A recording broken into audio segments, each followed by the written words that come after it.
Hey, it's Greg Brown. Grab your logbook, because it's time for another cockpit adventure from the flying carpet.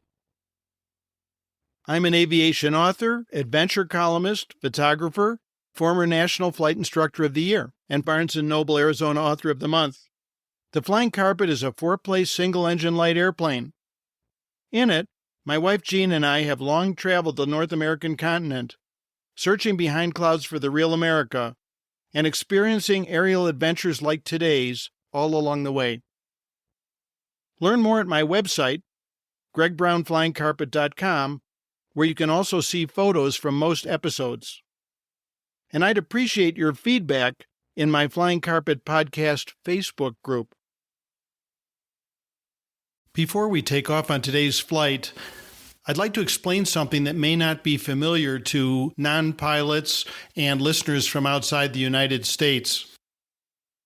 The title of this episode is Old Pals and N Numbers. N numbers are the registration numbers painted on the outside of airplanes, and by which they're identified on the radio. The N is actually the symbol of aircraft registered in the United States. Canadian aircraft registrations, for example, begin with the letter C. Okay, armed with that, we're ready to go. Hop aboard my flying carpet. Buckle your seatbelts and prepare for takeoff on today's adventure. Old Pals and N Numbers. Clear prop.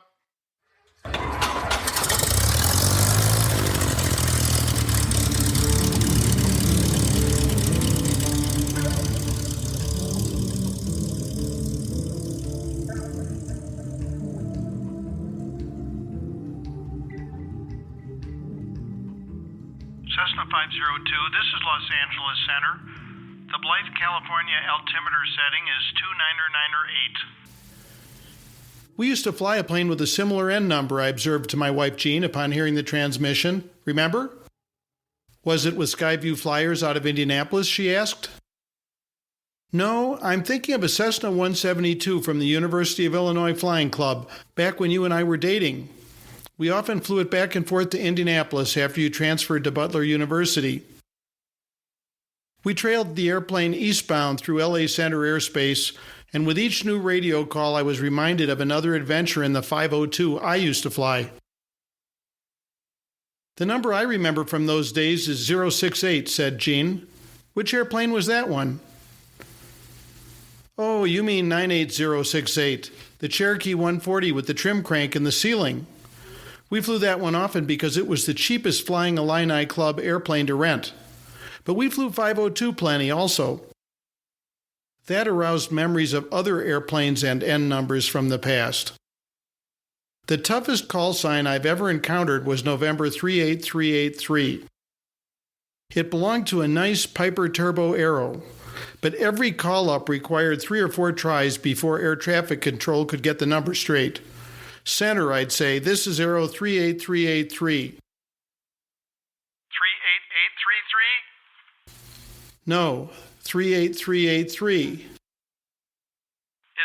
33833? No, sir, 38383. So it would go with each new controller. It was maddening, especially on instrument flights where every communication counts. Then there was 59751, the corporate Piper Navajo twin I used to fly. That moniker was almost as challenging as 38383, at least until I mastered 59751 at just the right cadence. Along with happy adventures, 751 delivered me landing gear problems, gyro failures, out-of-spec trim, and a runaway autopilot. You'll hear more about that in a future episode. Did I ever mention tracing Richard Halliburton's N number? I asked Jean. You know, for the original flying carpet, he and Moy Stevens flew to Timbuktu in 1931? I don't think so, said Jean. Halliburton was a popular adventurer, author, and syndicated travel columnist back in the 1920s and 30s. After hitching around the world by freighter and camel in the 1920s, he became obsessed with visiting remote Timbuktu the legendary Mid-Sahara caravan stop. The best way to get there, he decided, was via the Flying Carpet, a black and crimson Stearman biplane he bought and shipped to England for that purpose in 1931. With pilot Moy Stevens guiding the Stearman, Halliburton traveled the world to exotic places such as Baghdad, the Dead Sea, Headhunter Country in Borneo, and yes, Timbuktu. During the course of his journey, he enthralled princes and paupers alike by treating them to their first airplane rides. You know, it's tempting to look back at those times and think we missed the real adventure of flying. Well, we didn't. Flying was out of reach for all but the wealthiest people in Halliburton's day, so most people could enjoy flying only vicariously through his writing and radio broadcasts. Today we live exploits that most of Halliburton's followers could only dream of, piloting our own flying machines on our own adventures. Now you know why Gene's and my flying carpet was inspired by Halliburton's Stearman.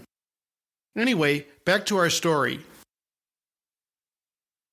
So, Gene, a woman wrote me last year asking if Halliburton's original flying carpet still exists. I found the N number in an old magazine article. It was an NX number, actually, and I looked it up in the FAA database minus the X, which of course is no longer used. To my astonishment, that number was registered to a Stearman just across Phoenix. Was it the original flying carpet? Asked Gene. No, I knew right away it wasn't because the listed Stearman was a 1940 model, built 9 years after Halliburton's travels. But I figured the owner must know something, so I wrote him. Turned out he was a Halliburton fan too, so upon buying a surplus military Stearman in 1960, he'd registered it under the Adventurer's original N number. He sent me an article detailing the demise of the original flying carpet. Apparently it was destroyed in a crash following Halliburton's return after someone rigged the controls backwards. Anyway, the woman who raised the question proved to be Halliburton's grandniece. She actually remembered meeting the guy when she was a little girl.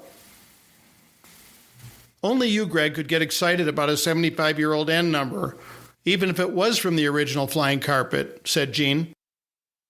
Before I could conjure up a snappy comeback, our radio crackled to life. Cessna 502, contact Albuquerque Center on 125.25. Just for the heck of it, I said to Gene, switching frequencies on our secondary radio to monitor the other aircraft's sign-on. For a time, all was silent. Then,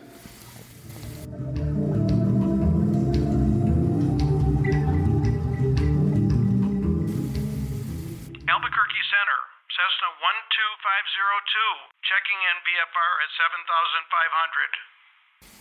that's it, I said to Gene. 12502. Do you realize how long it's been since we last flew that airplane? Like fond memories of long-ago lovers, beloved airplanes resurface occasionally from quiet corners of a pilot's mind. We hear the last 3 digits of some familiar N number and are flooded with reminiscences. But rarely do the abbreviated call signs used in routine communications fully match the numbers of actual steeds we once flew, especially when 1,500 miles and 30 years have passed under the wings. We were approaching the Arizona border and soon would be handed off to join our old friend on Albuquerque Center frequency. I'm going to ask those guys about 502 when we switch over, I said to Gene.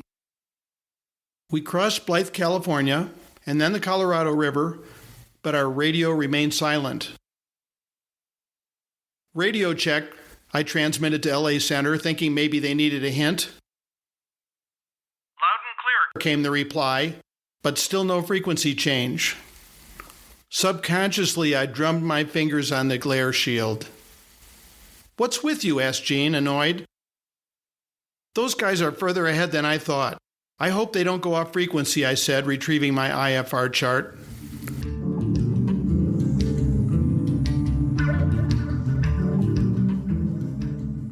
Darn, we're still 24 miles from Albuquerque's airspace.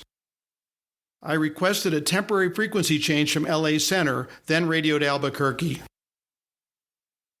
If Cessna 12502 is still on frequency, I pleaded, please ask them to radio me on air-to-air frequency.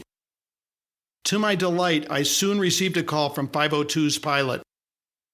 "I hope you don't mind me asking," I said, "but where are you folks based? I used to fly that plane." Champaign, Illinois. "Wow. Is it still owned by the Flying Illini?" Indeed it is. "Does the club still have Cherokee 908068? There was also a Skylane when I was there, Cessna 71051. 3 airplanes? No, 502 is the only one we have now." "Old 502 carries lots of memories for me," I told him. "I piloted it as a club member back in the 70s. Sitting here beside me is the girl I dated in that airplane, and I once flew it to the Bahamas with my college roommates." You flew this thing all the way to the Bahamas? "Sure did. I still have a photo of my buddies and me with that airplane at Marsh Harbour International Airport on Great Abaco Island." "You're a long way from home yourself. Where are you headed?" "We're bound from Orange County to Phoenix." We're returning home from Medford, Oregon, with a stop tonight at Alamogordo, New Mexico. I was about to counter with my own, "You flew that plane all the way to Oregon?" when LA Center rattled my other radio. "Gotta go," I said. "You folks have a safe flight. I'm Greg." Sure will. You fly safely too. I'm Jonathan. 10 minutes of reminiscing had made us pals, having shared the same pilot's seat some 30 years apart. All the way from Illinois to Oregon in a Skyhawk? Or to the Bahamas with a plane load of college roomies? We pilots would never forget such adventures, nor the trusty steed that took us there. Cessna 502, may we meet again someday.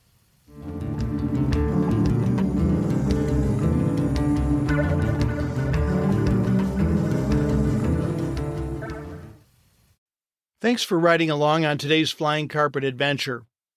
Please help me continue this podcast by sharing your favorite Flying Carpet episodes on social media, posting reviews on your favorite podcast directories, and donating via my Greg Brown Flying Carpet website. Thanks in advance for your support. You can find photos from most episodes at my website, gregbrownflyingcarpet.com. If you enjoyed today's episode, please check out my book of aviation adventure stories, Flying Carpet, The Soul of an Airplane, for which I was named Barnes & Noble Arizona Author of the Month. Learn about that and my other aviation books at gregbrownflyingcarpet.com. Also at gregbrownflyingcarpet.com, you'll find my views from the Flying Carpet aerial photography, available in fine art metal prints and pilot achievement plaques. Oh, and I'd appreciate hearing your feedback in my Flying Carpet Podcast Facebook group. Follow my social media sites, most of which can be found by searching Greg Brown Flying Carpet. And consider joining my Student Pilot Pep Talk group on Facebook. Thanks again for joining me on today's Flying Carpet Cockpit Adventure. Music by Hannes Brown. See you next time.